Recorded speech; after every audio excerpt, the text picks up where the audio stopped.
Assalamualaikum warahmatullahi wabarakatuh. Salam sejahtera untuk kita semua. Selamat datang kembali di channel Lia Rizky YTV. Dalam video ini kita akan membahas tentang teks anekdot yang berkenaan dengan kaidah kebahasaan teks anekdot. Nah, seperti yang sudah dijelaskan sebelumnya, teks anekdot adalah cerita singkat dan lucu yang digunakan untuk menyampaikan kritikan melalui sindiran lucu terhadap kejadian yang menyangkut orang banyak atau perilaku tokoh publik. Jadi, teks anekdot itu menyampaikan kritikan melalui sindiran, kemudian yang disindir biasanya perilaku tokoh publik. Nah, struktur teks anekdot kemarin itu ada abstraksi, orientasi, krisis, reaksi, dan yang terakhir koda. Selanjutnya yang kita bahas adalah mengenai 6 kaidah kebahasaan teks anekdot.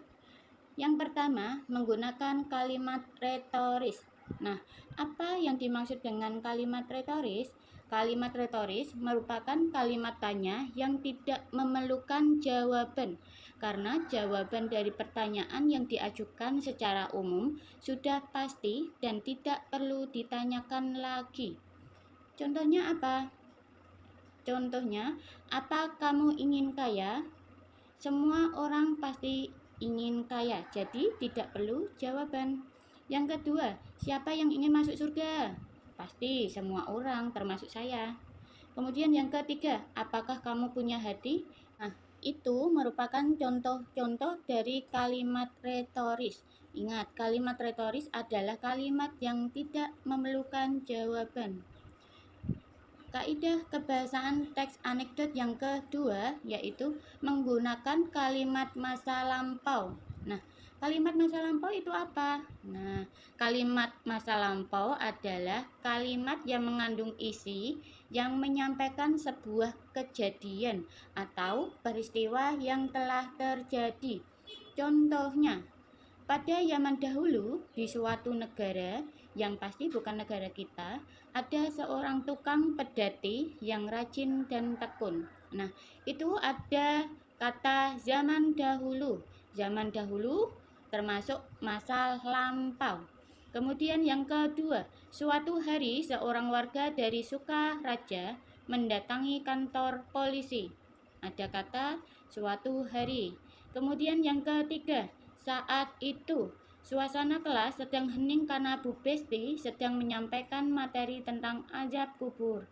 Nah, ada kata saat itu. Selanjutnya, kaidah kebahasaan teks anekdot yang ketiga menggunakan konjungsi temporal atau waktu. Konjungsi temporal adalah kata hubung yang menyatakan hubungan waktu, seperti lalu, kemudian, sebelumnya, sejak, sambil, hingga. Kita terapkan pada aplikasi contoh berikut ya. Yang pertama, waktu aku ke taman sekolah, aku melihat Putri berlari, kemudian dia menangis. Nah, kata konjungsi temporalnya yaitu kata kemudian. Yang kedua, aku berada di sekolah hingga sore.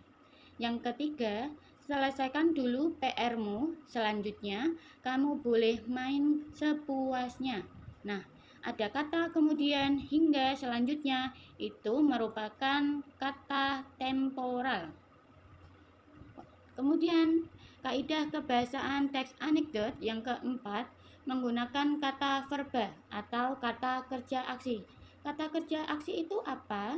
Nah, kata kerja aksi atau verba adalah kata kerja yang menyatakan subjek sedang melakukan suatu pekerjaan atau aksi dan bisa terlihat tindakan atau perbuatannya. Contohnya, ibu sedang mengiris bawang merah di dapur.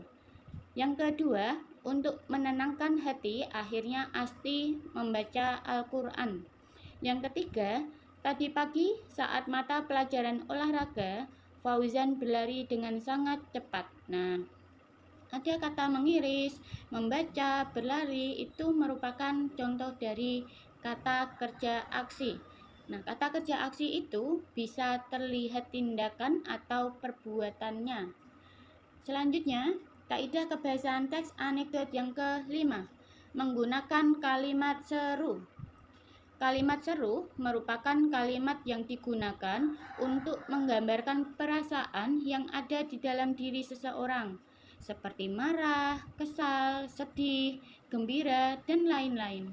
Kalimat seru atau kalimat interjeksi di akhir kalimat biasanya menggunakan tanda seru dan biasanya digunakan dalam bentuk percakapan. Contohnya, asik, besok kita ke Jepang. Wah, gamismu bagus banget. Alhamdulillah kita naik kelas. Nah, itu merupakan contoh dari kalimat seru.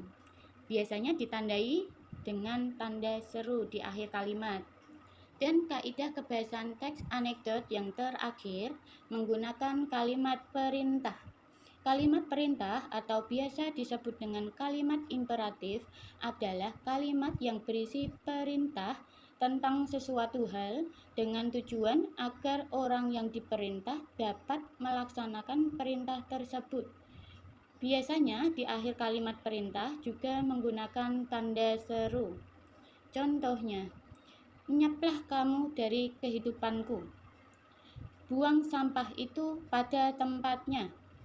"Jangan kamu coba merokok." "Tolong buka jendela itu." Nah, itu merupakan contoh dari kalimat perintah. Selanjutnya, terima kasih sudah menonton video saya sampai selesai. Semoga pertemuan pada hari ini bermanfaat untuk saya dan kalian. Amin. Sampai jumpa di pertemuan selanjutnya. Wassalamualaikum warahmatullahi wabarakatuh.